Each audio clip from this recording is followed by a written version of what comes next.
Saya Muhammad Fairuz bin Ismail. Saya berasal daripada Kubur Panjang, Penang, Kedah dan kini berkhidmat di Ringgi Perlis. Okay, Ustaz, untuk apa kata orang tu ceramah ataupun kursus mutawif pada hari ini, apa pendekatan yang Ustaz beri kepada bakal-bakal yang akan menjadi mutawif? Dalam kursus kepada bakal mutawif dan mutawifah yang kita laksanakan pada hari ini, kita mendedahkan di bahagian kita mendedahkan kepada bakal-bakal pembimbing umroh ini khususnya, pertama yang melibatkan persiapan diri mereka, yang melibatkan persiapan mental, fizikal, dan yang paling kita tekankan ialah persiapan ilmu.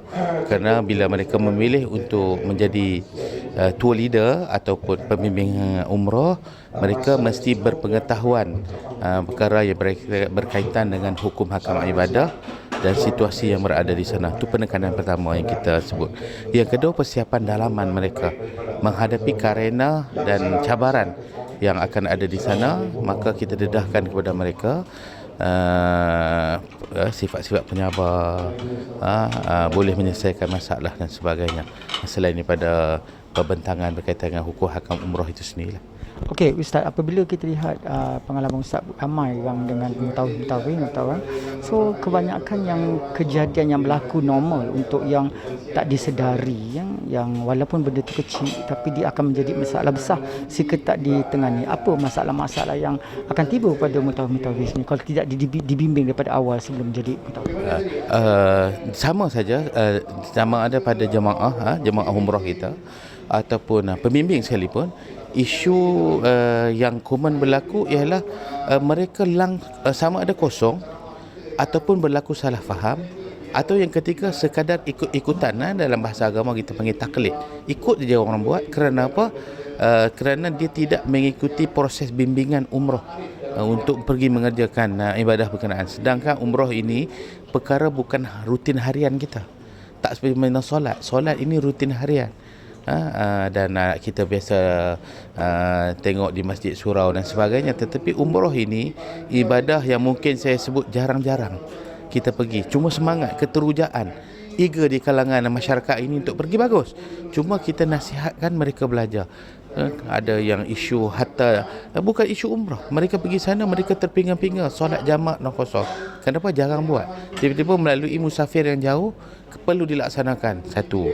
Yang kedua, macam apa kita dengar pembentangan saya sebut, dalam ceramah lain pun sebut, ada jemaah yang hairan kenapa dalam umrah ada sifat-sifat larangan tertentu yang tidak ada jemaah lain yang disebut sebagai larangan ihram. Kenapa mesti niat di sini? Salahkah kalau niat terlepas yang kita sebut niat di miqat?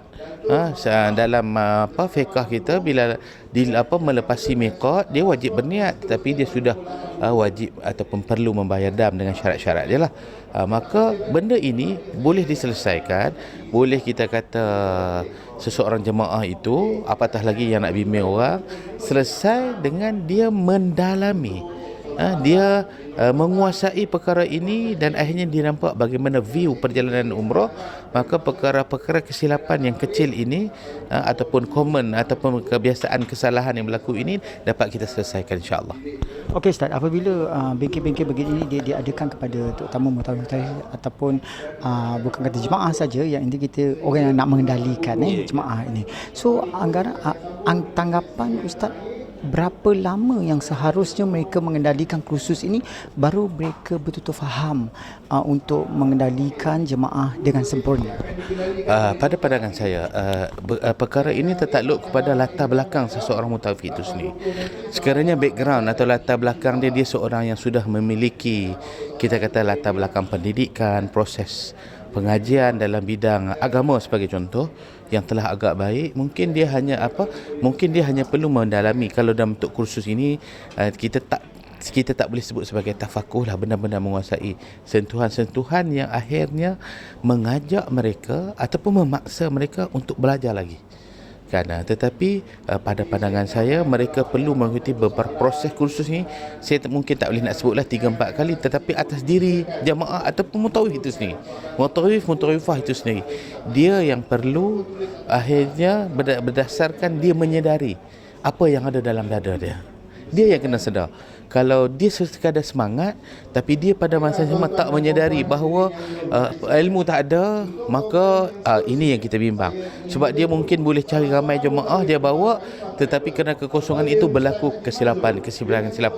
Tapi kalau dia sudah memiliki latar belakang atau terpulanglah dia seorang yang kerap follow pengajian ini, kemudian dia mencari berguru secara langsung dengan seseorang yang faqih dalam bidang ini, mungkin ataupun kalau memang dia seorang pelajar pengajian Islam yang memang telah pun ada asas yang kukuh di bidang ini, bagi saya latihan dalam bentuk macam ni sekali dua dia dah boleh kuasai dah, insya-Allah dah, sebab dia dah ada asas dah yang kukuh dalam bab ini. Maka ini akan sangat membantu dia lah untuk melihat apa dia punya big picture ibadah ini.